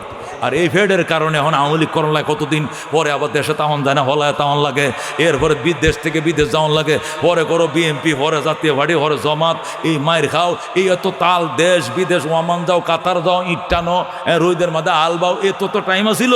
আমার নবী চাইছিল আসমানে গড়গড়া বাট্টি খাওয়াইতো, আর শুধু আমার উম্মত নামাজটা পড়তো, মুসা নবী করতে দিল না, কতক্ষণ ঠিক কিনা। বেটা গপ্প করস, তোর নবী উপকার করস। এটা হলো 2 নম্বর জবাব, যেরকম আল্লাহু আকবার। 3 নম্বর উত্তর, আল্লাহর হাবিব সাল্লাল্লাহু আলাইহি ওয়াসাল্লাম রাহমাতুল লিল আলামিন সাল্লাল্লাহু আলাইহি সাল্লাম রে মুসা নবী শিখাইছে জান নামাজ কমান। এটা মুসা নবী জুনিয়র নবী, আমার নবী সিনিয়র নবী, কথা কোন ঠিক কিনা। আমার নবী বড় না মুসা নবী বড়? আমার নবী বড়। তো বড় নবী রেখে ছোট নবী সবক দিতারে, অর্ডার দিতারে। তো মুসা নবী কেমনি গো আমার নবীর আপনি উপরে যান, এটা কইতে পারে কোনোদিন? নিশ্চয় এখানে একটা রহস্য আছে। রহস্যটা কি? আসল রহস্য হলো বাজান, আল্লাহ জীবনে একবার নবীরে দাওয়াত দেবাইত নিছে, যেরকম আল্লাহু আকবার। জীবনে কয়বার? আল্লাহ তার জিন্দেগিতে, তার বন্ধুর জিন্দেগিতে আল্লাহ তার বন্ধুর একবার তার বাড়িতে দাওয়াত নিছে। দাওয়াত করে নিয়া চাইছেন যে আল্লাহ অন্তত 100-200 বছর হেন রাহার লাগিয়া, যেরকম আল্লাহু আকবার। কিন্তু নবী টের ফাইলাইছে, দিন তো ভিতরে দিয়ে মেলা যাইতেছে, রাজ্যে ফোয়াইতেছে বারবার, দিন যে হইতেছে গরির কাঁটাত না বাসে না, দিলের কাঁটাত নবীর বাসে গেছে, যেরকম সুবহানাল্লাহ। আল্লাহ নবী চাইছিল চলে আসার জন্য, আল্লাহ চাইছিল আরো কিছুদিন বেড়ানোর জন্য, কিন্তু নবী যেহেতু কোনোভাবেই থাকে না, এই জন্য আল্লাহ নিজেই কৌশল করে 50 ওয়াক্ত নামাজ বেশায় নামাজ দিছে। নামাজ দিয়া আল্লাহ মুসা নবীরে ফিওনের মতো রাস্তার মধ্যে দাঁড় করায় রাখছে। মুসা নবী আমগো নবীর উপরে কোনো মাতবরি করে নাই, বরং ঘটনা হয়েছে কি, আল্লাহ মুসা নবীরে ফটো কারা করে দিয়েছে। মুসা রে, এ মুসা আমার বন্ধুরে 50 ওয়াক্ত নামাজ দিছে তার উম্মতের লাগিয়া। তার উম্মত তোর অত নামাজ পারতো না, তুই রাস্তার মধ্যে দাঁড়াবি আর দাঁড়ায় থেকে বলবে, ওগো আল্লাহর হাবিব হাবিবুল্লাহ, আপনার উম্মত এত নামাজ পারবে না। এই কথাটা তুই কলিমুল্লাহ আমার নবীর একটু শিখিয়ে দিবি। খালি শিখিয়ে দেওয়ার মাত্রই উম্মতের মায়া দেখবি, আমার নবী বারবার আমার কাছে আইব। নবী আসবে, অল্প অল্প করে কমাবো, আর আমার মাহবুবের চেহারাটা আমি বারবার বারবার দেখবো, জোরে কও সুবহানাল্লাহ। এই জন্য আল্লাহ ইচ্ছা করলে একবারেও তো 45 কমাই থাকতো, একবারে না কমায় কয়বারে কমাইছে? 9 বারে কমাইছে। মানে কি, বারবার আল্লাহ তার বন্ধুকে তার বাড়িতে ফিরিয়ে এনেছেন, তার মাহবুবকে প্রাণ ভরে তিনি বারবার দেখেছেন, জোরে কোন আল্লাহু আকবার। এখানেই মুফাসসিরিনে কেরাম লেখেন যে মূসা আলাইহিস সালাম আমাদের নবীর উপরে কোনো মাতবরি করেন নাই, বরং আল্লাহ রাব্বুল আলামিন নিজেই মূসা আলাইহিস সালামকে 6ষ্ঠ আকাশে ফিওন হিসেবে দাঁড় করে রেখেছিলেন যে আমার বন্ধু যখন তোমার বাড়ির সামনে দিয়ে যাবে, তখন আমার বন্ধুরে শুধু এই কথাটুকু বলবা যে আপনার উম্মত এত নামাজ পড়তো না, একটু যখন শিগগির যখন কমানোর জন্য সুপারিশ করেন। আমার বন্ধু উম্মতের মায়া পড়ে বারবার আইব, আর আমি আমার বন্ধুকে বারবার তৃপ্তি সহকারে দেখবো, জোরে কোন আল্লাহু আকবার। ও দোস্ত, আমার ভাই বিদগ্ধ আলেমে দিন চমৎকার আলোচনা করেন। রাত বাজে এখন 2:15, কিতা কইতাম কোন, আমরা তো প্রতিদিনই এই গান বেটির মশলা হারায় যাওয়ান লাগে, কথা কোন ঠিক কিনা। এটা আইজ না যে একদিনে একটু রাইটটা ভয়ালাই। এই গত রাত্রেও 4:30 বাজে মাইক সারছি জানজাইল, কয়টা বাজে দিছে ফোনে, 3টায় সারছি 4:30। শুনছেন কথা, আমরা লেগে কি রাইট ঘুমানির লেগে খোদায় দিছে না গো, ফিটটা বিছনা লাগানোর লেগে খোদায় কি আমগরে দেয় নাই? প্রতিদিন সেই সেপ্টেম্বর থেকে আমার মাহফিল শুরু হয়েছে, সেপ্টেম্বর, অক্টোবর, নভেম্বর, ডিসেম্বর, জানুয়ারি যায় একবারে যেদিন তারাবি আরম্ভ হবে এই দিন পর্যন্ত মাহফিল লেখা আছে। লাইলাম মিনাল মসজিদিল হারাম ইলাল মসজিদিল আকসা আল আকসা আল্লাযী বারাকনা হাওলাহু লিনুরিয়াহু মিন আয়াতিনা ইন্নাহু হুয়াস সামিউল বাসীর। وكان رسول الله صلى الله عليه وسلم إذا دخل رجب قال اللهم بارك لنا في رجب وشعبان وبلغنا رمضان إن الله وملائكته يصلون على النبي يا أيها الذين آمنوا صلوا عليه وسلموا تسليما اللهم صل على محمد وعلى آل محمد كما صليت على إبراهيم وعلى آل إبراهيم إنك حميد مجيد اللهم بارك على محمد وعلى آل محمد كما باركت على إبراهيم وعلى آل إبراهيم إنك حميد مجيد साहिल से लगा दे मुझे इश्क़ का सफ़ीना आँखों से दिखा दे मुझे मक्का व मदीना बलगल उला बिकमालिही कशफ़त दुजा बिजमालिही हसनत जमी खसालिही सल्लो दिखा दे इलाही अरे वो मदीना कैसे बसती है कि जिस पर रात दिन मौला तेरे रहमत बरसती है बलगल उला बिकमालिही कशफ़त दुजा बिजमालिही हसनत जमी खसालिही सल्लो अलैहि व आलिही मोहब्बत शद ला इलाहा ज़ुरे ला इलाहा इल्लल्लाह ला इलाहा ला इलाहा इल्लल्लाह दुर्फशानी ने तेरी क़तरों को दरिया कर दिया दिल को रोशन कर दिया आँखों को बीना कर दिया ला इलाहा इल्लल्लाह ला इलाहा खुद न तेजो राह पर आओ रोके हादी बन गए क्या नजर थे जिसने मुर्दों को मसीहा कर दिया ला इलाहा इल्लल्लाह ला इलाहा मालो दौलत तन पुरुष तारा हलाल मन फनाए मुल्क मौलाए जुल जलाल ला इलाहा इल्लल्लाह ला इलाहा दुर्गा दरगा गैरुल्लाह बाजार माजार गैरुल्लाह ला इलाहा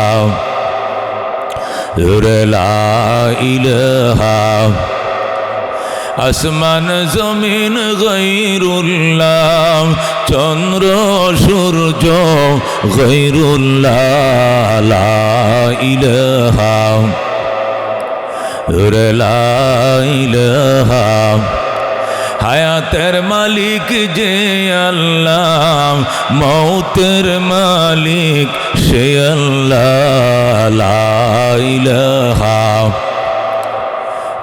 লা ইলাহা হাতের কাজ হাত করো পায়ের কাজ পায়ে করো মুখের কাজ মুখে করো পড়ো লা ইলাহা সুবহানাল্লাহ ওয়ালহামদুলিল্লাহ লা ইলাহা ইল্লাল্লাহ লা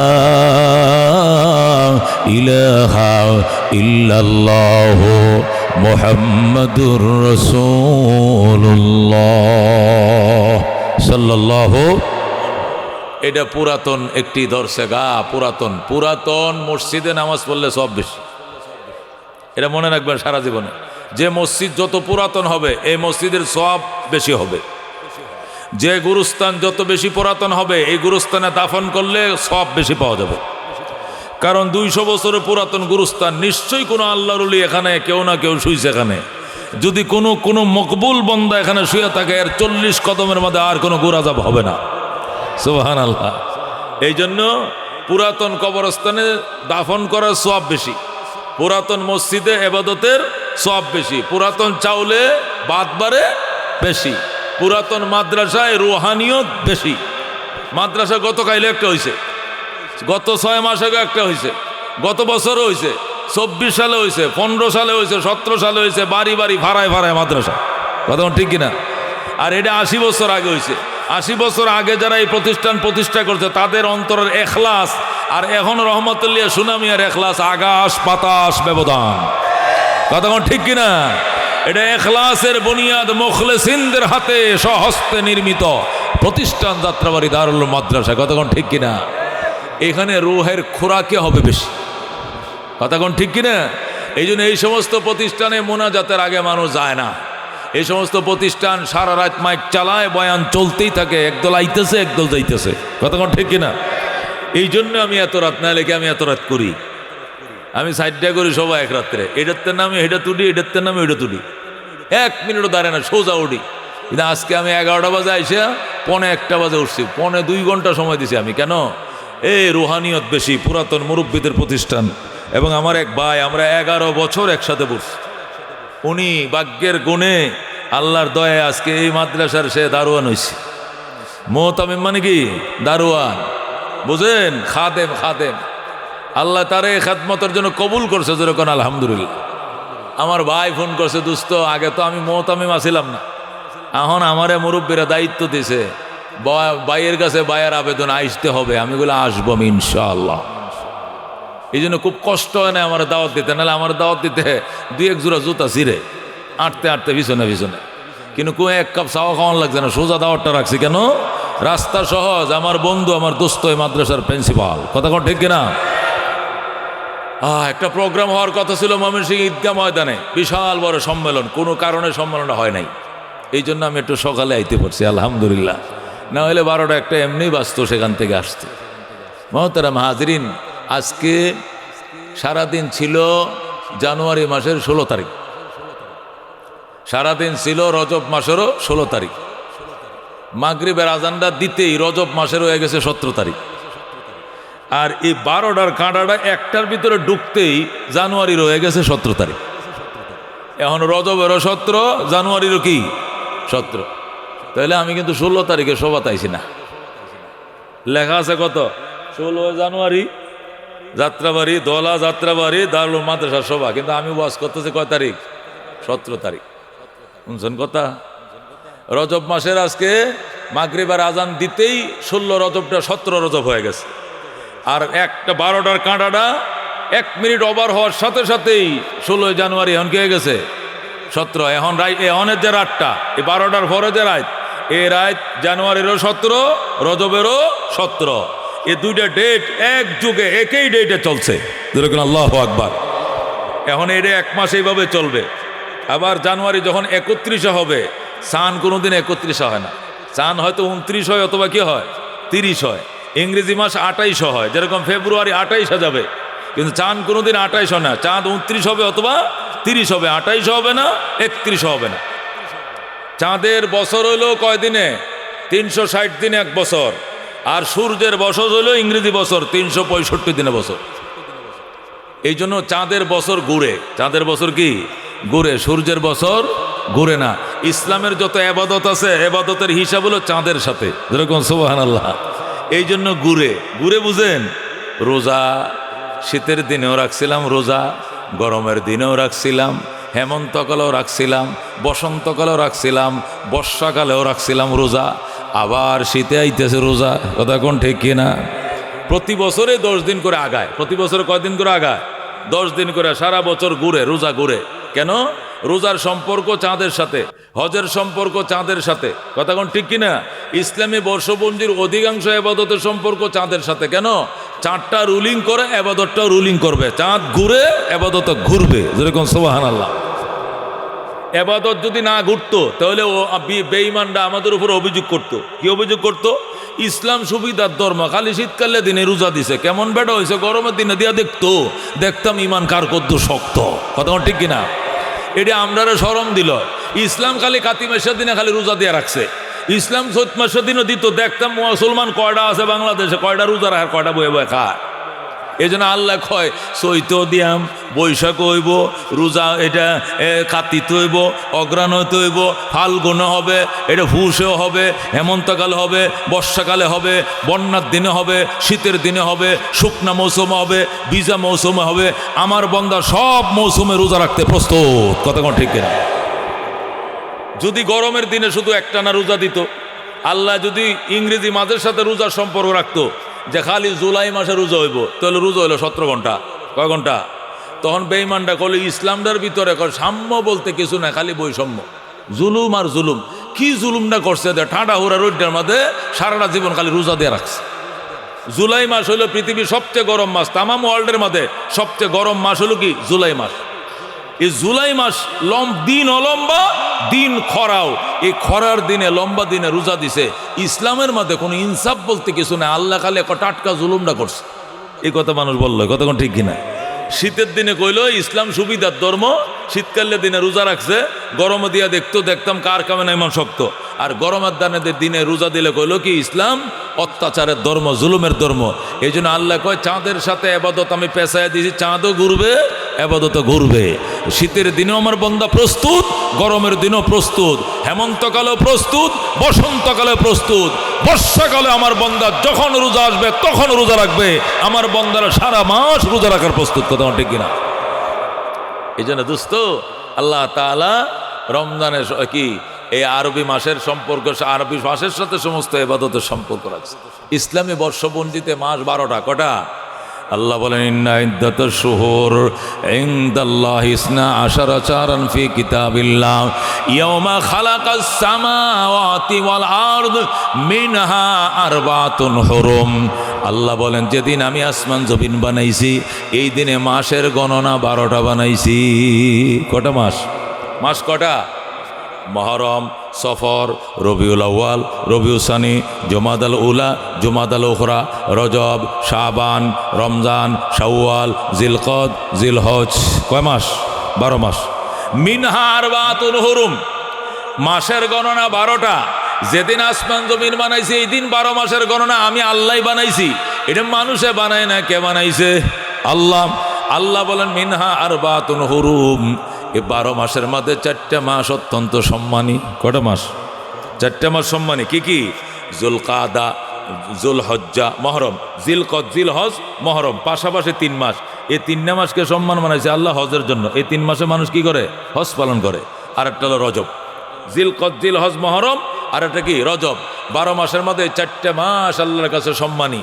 এই সম্মানের কারণে আরবরা সারা বছর ছোটোখাটো বিষয় নিয়ে ঝগড়া লাগায় রাখে, কিন্তু রজব মাসে কোনোদিন ঝগড়া নাই, যুদ্ধ নাই, সাথে সাথে যুদ্ধ বন্ধ করে দেয়। যেরকম সুবহানাল্লাহ। ইসলামী বর্ষপঞ্জিতে 12 মাসের প্রতি মাসের মধ্যে কোনো দিন বা কোনো রাত বা কোনো মাস আল্লাহর কাছে মহিমান্বিত। এই চাঁদের মধ্যেও 26 তারিখ, আজকে হলো 17 তারিখ, আর মাত্র 7 দিন পরে, আর মাত্র কদিন পরে? 9 দিন পরে। আর কদিন পরে? 9 দিন পরে 26 তারিখ দিবাগত রজনীতে আল্লাহ তার বন্ধুকে সশরীরে সজাগ অবস্থায় বাইতুল মুকাদ্দাস ঘুরাইয়া আল্লাহর বাড়িতে নিয়া সামনাসামনি চেয়ারে বয়া বন্ধুরে জান্নাত জাহান্নাম দেখাইয়া ফজরের আগে আবার মক্কা নগরে পৌঁছায় দিয়ে গেছে। যেরকম সুবহানাল্লাহ। এই ঘটনা এই চাঁদের এই 26 তারিখ দিবাগত রজনীতে ঘটেছে। যেটাকে আমরা সহজে মেরাজ বলে চিনি, শুনি, কিনে চিনি মেরাজ। আজকে সেই মেরাজ নিয়ে আলোচনা করতেছে। কারা শুনতে রাজি আছেন? হাত বাড়ান। লিল্লাহ তাকবীর। আল কোরআনের আলো, আল হাদিসের আলো, লিল্লাহি তাকবীর। মেরাজের আলোচনা বুঝতে হলে 3টা প্রশ্নের উত্তর জানতে হবে। কয়টা প্রশ্ন? জোরে কোন কয়টা প্রশ্নের উত্তর? তাহলে মেরাজের আলোচনা ফেটে ঢুকবে। বাড়িতে লয়ে ফেটটা ভরে গুঙ্গা মাছের মতো, ফেটটা গুলছাটার মতো হুলাইয়া বাইর যাবেন। কি কলিল সাহেব ওয়াজটা করছে এমনি কইছে একটা মস্ত কথা কোন ঠিক আছে? একবারে গুঙ্গা মাছের মতো করা লোলাটা হুলাই বাইর যাবেন। পারবেন? পারবেন? 3টা প্রশ্নের উত্তর জানতে হবে, তাহলে মেরাজ বুঝে আসবে। কয়টা প্রশ্ন? 1 নম্বর মেরাজ কেন? বলেন। 1 নম্বর মেরাজ কেন? 2 নম্বর মেরাজ কিভাবে? মেরাজ কিভাবে? 3 নম্বর মেরাজ থেকে কি পেলাম? মেরাজ থেকে কি ফালাম, কি ফাইলাম? মেরাজ কেন, মেরাজ কিভাবে, মেরাজ থেকে কি পেলাম? এই 3টা প্রশ্নের উত্তর জানলে মেরাজের জ্ঞান হয়ে যাবে। যেরকম সুবহানাল্লাহ। ওলামায়ে কেরাম, ছাত্ররা শোনো, শুক্রবারে বয়ান করতে সুবিধা হবে। আপনারাও ওই কিতাবাতে দেখলে আপনারাও পাইবেন, কিন্তু আমি দেখিয়া করে গোছায় গাছায় যেহেতু আনছি খালি আপনি ডুব গিল লইব খালি। কারণ কলাটা সিলাই আছে, খালি আপনি গিলতেন, এটা পারতেন না। এবার বাহলটা সিলাই দিছি খালি এইভাবে, পারবেন তো ইনশাআল্লাহ? তাহলে আসেন, মেরাজ সম্পর্কে কয়টা বিষয় নিয়ে জানতে হবে? 3টা প্রশ্নের উত্তর। 1 নম্বর মেরাজ কেন? মেরাজ কেন? 3 কারণে মেরাজ। বলেন কয় কারণে মেরাজ? কয় কারণে মেরাজ? 1 নম্বর কারণ, রজব মাসের চাঁদ উঠছে। কি উঠছে? এই মাসের চাঁদ। আজকে 17 তারিখ না? ওই নবীর জামানায় মাত্র চাঁদটা উঠছে।